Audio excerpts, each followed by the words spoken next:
Hey guys, welcome back to the channel. Today we're talking about California Zephyr mistakes on Amtrak.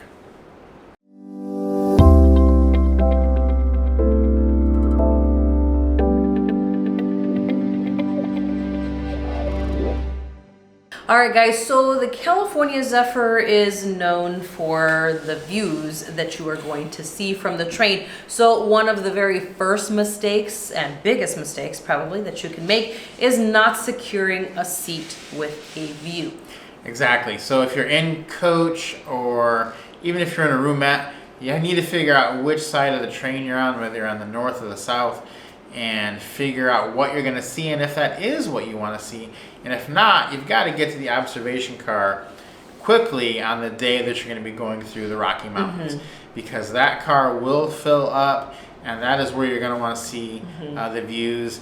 On the north side of the train, you're going to see a little bit more, but on the south side of the train, you're going to see the best. That's the best, probably the best section that Amtrak has to offer in the entire country.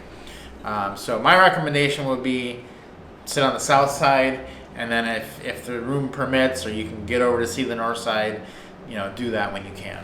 Yeah, and I think because you'll spend a lot of time in the observation car on this particular route, I think it'd be a big mistake to not check your bags, because you're going to have to keep track of them and mess around with them. If you just bring a small bag with you into your roomette or a small bag with you to your coach seat, then you'll have a lot less to keep track of, because if you're going to the observation car, you're not going to want to leave your things unattended. Exactly. It's the train where you will be the most mobile, moving around the train and so forth. So you don't want to have to keep track of stuff and make that a hassle.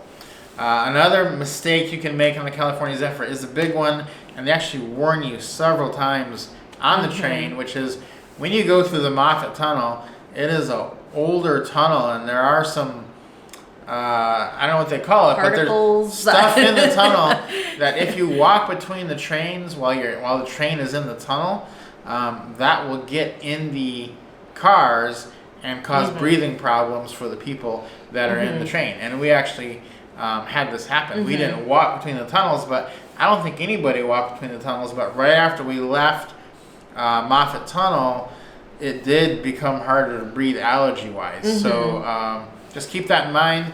And also keep that in mind if you're deciding which direction to go. Because if you're going east to west from Chicago to Emeryville, you'll hit Moffat Tunnel at the end of your trip after you've been through all the good scenery. And if you have any, if it brings up allergies or maybe you don't feel that great afterwards, you really won't have much to worry about. If you go west to east, you hit Moffat Tunnel. If you have anybody in your party with allergies, it's going to maybe affect them a little bit after you go through there, depending on, maybe someone walks through the cars, maybe they don't. You really can't say. But, if you have severe allergies, I would plan on going east to west, just to be safe. Yeah, because they do warn you with plenty of time, and I think everyone was conscious of that. We just weren't prepared for, what was going to get into the air system anyways on the train. So the next thing is not having a food plan on this train. And some of the meals take place when you're going through some of the canyons or, the Rockies or the Sierra Nevadas or somewhere amazing, and you don't want to miss out on that. So just kind of plan out, if you're in a roomette, plan out where you want to have your meal. We found ourselves having ours in the roomette several times because they coincided with when we were driving through and riding through some of the great scenery, and we didn't want to miss that. Or if you're eating and the scenery's coming up and you're in the observation car and you want to leave, you can go to the dining car and they'll either bring you your meal, or you can have one person go get your meal. You can eat it right in the observation car if you'd like too. And really the same thing for your, if you're in coach and if you're going to grab some food from the cafe, might as well secure yourself a table in the observation car so that you can enjoy your meal and still have a view.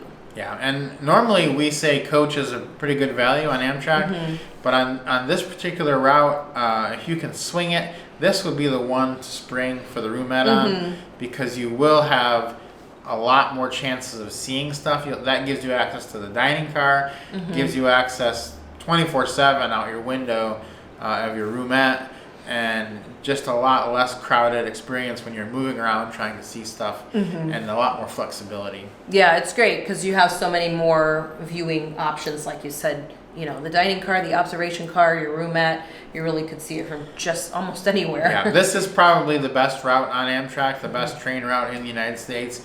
So if you're going on this one, it's okay to spring for a little extra on this one. So hopefully you guys can learn from these mistakes that we've either seen or made, and will help you guys to enjoy your ride on the California Zephyr. Thank you guys for watching. Make sure you subscribe to the channel, give us a like on this video, and we'll see you next time.